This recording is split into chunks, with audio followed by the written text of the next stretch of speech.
right, so if you remember earlier, we made a wonderful marinade with rosemary, pepper, salt, olive oil, and fresh lemon juice. I've had it marinating in this bag here for quite some time, and now we're going to do our next step. We're going to skewer them to make my famous chicken skewers. All right, I have some skewers here that have been soaking in water, and that's so that when I grill them, it's least likely for me to catch anything on fire. All right, so let me take a knife. I like one about this size. And I'm going to cut some of these tenderloins in half because appetizer size should be bite size. You don't want anything to be more than 2 bites, certainly, and really 1 bite is ideal. All right, so I've cut these into halves and some even into thirds. I can smell the garlic. Oh my God, it is fantastic. All right, I'm going to take a nice pre-soaked skewer and I'm going to thread the chicken starting from on the side all the way through it. So it makes a nice little cone-shaped bite of fun, as I like to say. Now that's a great size for appetizers, just a little bite.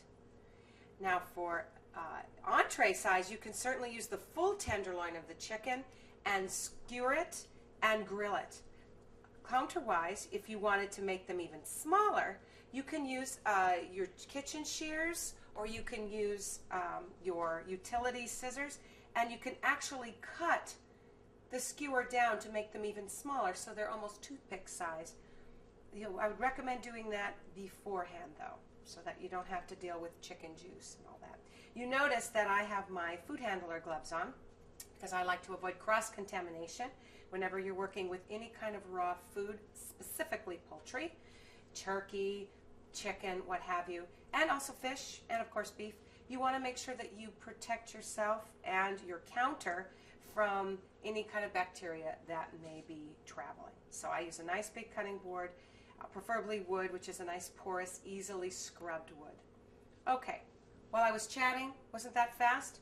I'm going to put all of these beautiful skewers on my prep board here, my little cookie sheet, and we're going to walk over to the stove for the next phase, which is another favorite tool I've discovered. So stay tuned. We'll be right back.